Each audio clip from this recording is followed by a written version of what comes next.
Hello dear students, अस्सलाम वालेकुम।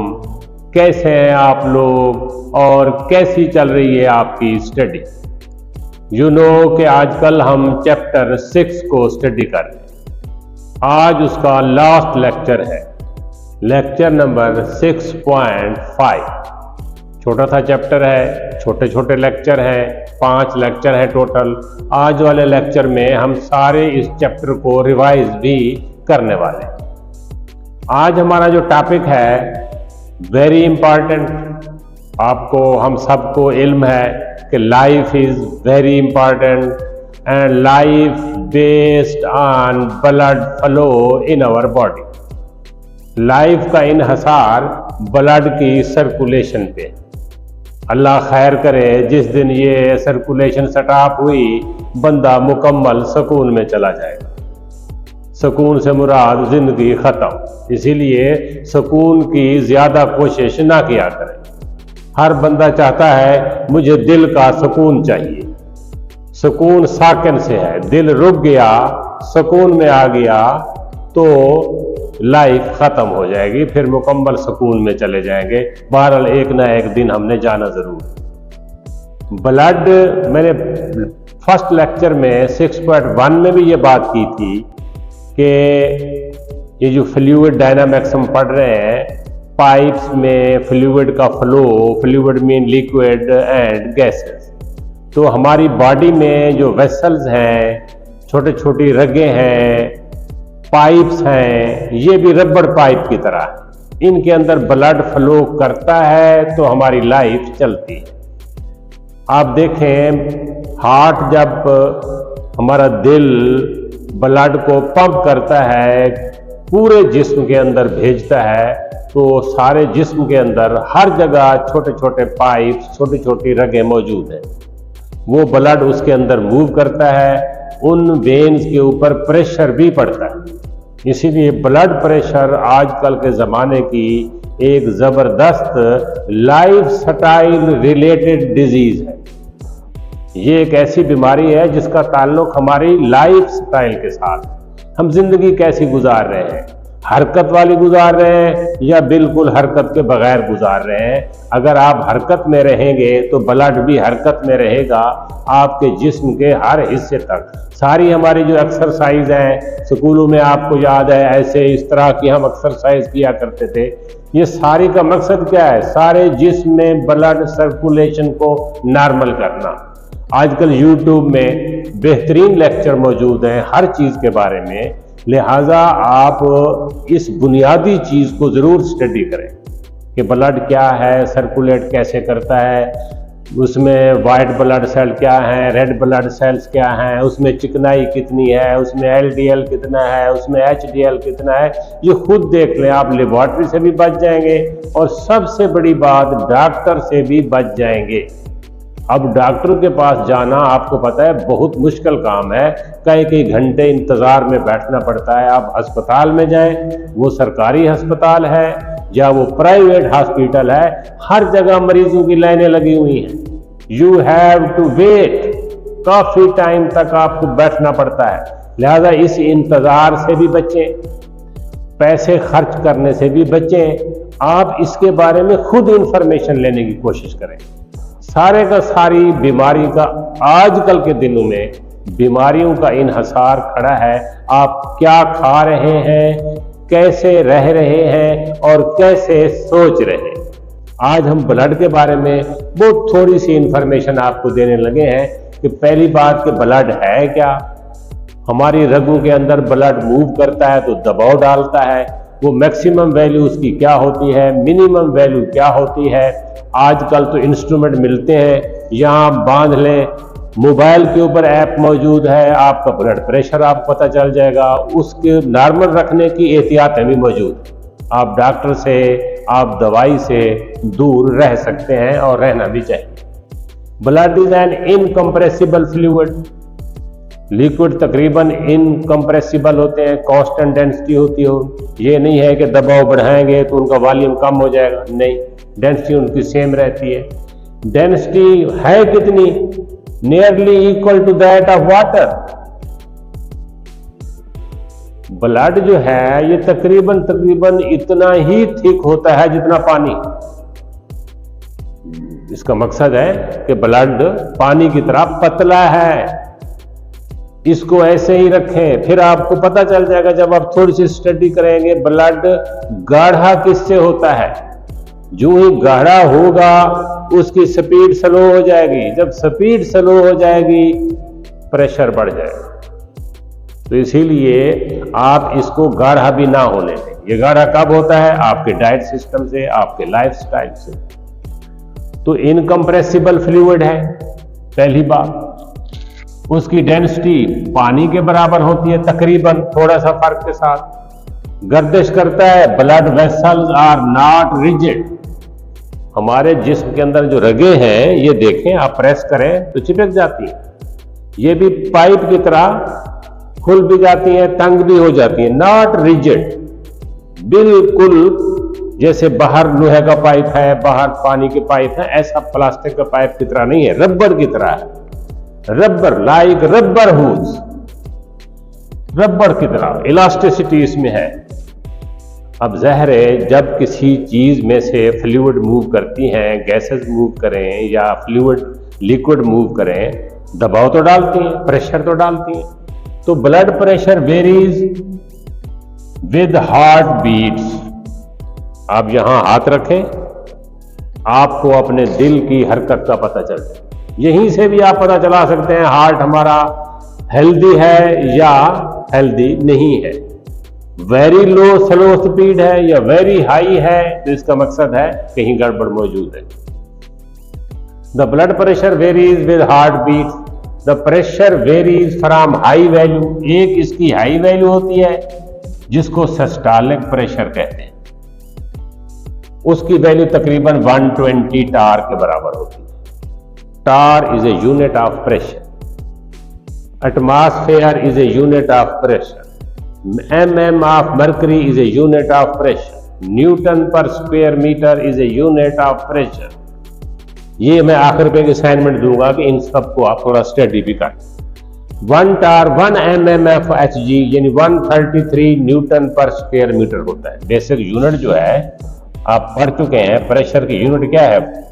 Definition, force per unit area, force over area pressure है। तो न्यूटन पर स्क्वायर मीटर इसका unit है। तो 1 टार 133 न्यूटन पर स्क्वायर मीटर के बराबर होता है। हाई वैल्यू को क्या कहते हैं? Systolic pressure 120। लो वैल्यू को क्या कहते हैं? Diastolic pressure. इसकी वैल्यू 75 से 80 तक होती है फॉर हेल्दी पर्सन। नॉर्मल आदमी, हेल्दी पर्सन जो होता है, उसकी हाई लेवल देखें, ग्राफ ड्रा करें, ये टाइम है और ये प्रेशर है टार में, तो ये कम से कम वैल्यू 80, मैक्सिमम वैल्यू 20, इसी के दरमियान रहता है। ये जब लो आएगा, आप देखें, हम हाथ रखें तो आपको ब्लड का प्रेशर वेरी होता ना, जिसे हम कहते हैं heart beat. Beat mean 1 rise and 1 fall, that is called beat. Sound में जाकर पढ़ेंगे। तो कम से कम कितना होना चाहिए? 80। ज्यादा से ज्यादा कितना होना चाहिए? 120। आपके पास इंस्ट्रूमेंट मौजूद है, ऐप मौजूद है। वैसे तो आपकी उम्र में ये सिलसिला होता ही नहीं है। ब्लड प्रेशर के मसले शुरू होते हैं जाके 50 ईयर के बाद। 80 से अगर कम आ रहा है फिर भी आप उसको देखें क्यों कम है। 120 से ज्यादा आ रहा है फिर भी इसको देखना चाहिए क्या है उसके लिए। तो ये ज़हन में रहे कि high value is 120 torr and low value is 80 torr. Normal person के लिए blood pressure varies from 80 to 120। 40, 50, 55, 60 जिसमें हम एज में हैं, इसमें आमतौर पे एज के साथ प्रेशर बढ़ भी जाता है। जब मैं अपना ब्लड प्रेशर चेक करता हूं तो आमतौर पे वो होता है 140 एंड 90, यानी डायस्टोलिक 90 रहता है और सिस्टोलिक जो है वो 140 रहता है। तो जब डॉक्टर से डिस्कस करते हैं या यूट्यूब में देखता हूँ तो वो कहते हैं इस एज में ये भी एक नॉर्मल जो है प्रेशर है। आमतौर पे जो रिकमेंडेड है वो 180 120 एंड 125 एंड 75 एंड 80। इसके लिए जो आमतौर पे इंस्ट्रूमेंट यूज होता है दैट इज कॉल्ड स्फिग्मोमेनोमीटर। इसकी आप देखेंगे कई अब शक्लें आ गई हैं और YouTube के ऊपर नंबर ऑफ पिक्स आप इसको देख सकते हैं और उसके एक्शन को भी देख सकते हैं।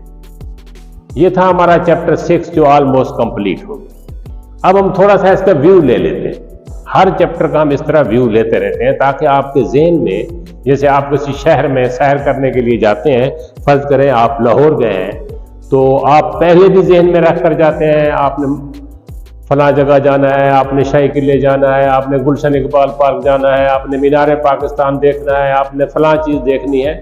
एक पूरी, इसे कहते हैं स्टैटिस्टिकल डेटा, टॉपिक के नेम, जगह के नेम। इस तरह चैप्टर में भी हमने ये 5 लेक्चर हमने लिए हैं, तो हर लेक्चर में कुछ ना कुछ टॉपिक है, इनको आप हम रिवाइज कर लेते हैं। सबसे पहली बात फ्लूइड डायनामिक्स, ये नेम है चैप्टर का। इसकी डेफिनेशन क्या है कि फ्लूइड्स जब मूव करती हैं तो किन रूल्स एंड रेगुलेशन के तहत मूव करती हैं। Fluid dynamics, study of properties of fluids in motion. ज़हन में रिकॉल करें स्टोक्स लॉ। स्टोक्स लॉ क्या है? ड्रैग फोर्स मालूम करने के लिए है। किसी भी आप फ्लूइड में कोई बॉडी फेंकते हैं, बॉडी मूव करता है, that experiences of frictional force, वो फोर्स को ड्रैग फोर्स कहा जाता है। और मेजर कैसे करते हैं? स्फीयर के लिए स्टोक्स लॉ FD 6 पाई ईटा RV, वेरी सिंपल। अगर आप देखें तो इस सारे चैप्टर में तो लॉ तो यही एक ही है, Stokes law. Terminal velocity, sphere में से कोई बॉडी मूव करता है, उसकी वेलोसिटी बढ़ती है तो ड्रैग फोर्स भी बढ़ती है। एक वक्त ऐसा आता है कि दोनों बराबर हो जाते हैं तो नेट एक्सेलरेशन 0 हो जाता है, नेट फोर्स भी 0 हो जाती है। उस वक्त जो वेलोसिटी है वो कांस्टेंट होती है, that is called terminal velocity. दो इसमें अहम इक्वेशन है। Equation of continuity, AB is equal to constant. What is A? What is A? What is A? Area of cross section. And what is area of cross section? You must know. इसको आप define कर सकें, बाज़ाब्ता इसकी diagram बना के define करें भी। ये पाइप है, जहां भी कट करें वो फेस का एरिया क्रॉस सेक्शनल एरिया होगा। What is A? What is V? What is the relation between A and B? Inversely proportional. AB, जिन दो चीजों का प्रोडक्ट कांस्टेंट हो उनको आपस में इनवर्सली प्रोपोर्शनल होते हैं। Bernoulli equation, the relation between pressure, speed and height, the relation between pressure, kinetic energy and potential energy। अब बर्नौली इक्वेशन की हमने एप्लीकेशन भी पढ़ी है। Relation between speed and pressure, अभी हम बात कर रहे थे कि ब्लड वेसल में स्पीड ब्लड की कम हो जाएगी, प्रेशर बढ़ जाएगा। स्पीड कम कब होगी? जब वो गाढ़ा हो जाएगा। गाढ़ा तब होगा उसमें क्रिस्टलाइजेशन हो जाएगी, जैसे शुगर उसमें आ जाती है, जब और मिनरल आ जाते हैं। तो फिर वेंचुरी रिलेशन है, वहां भी स्पीड मालूम करने के लिए।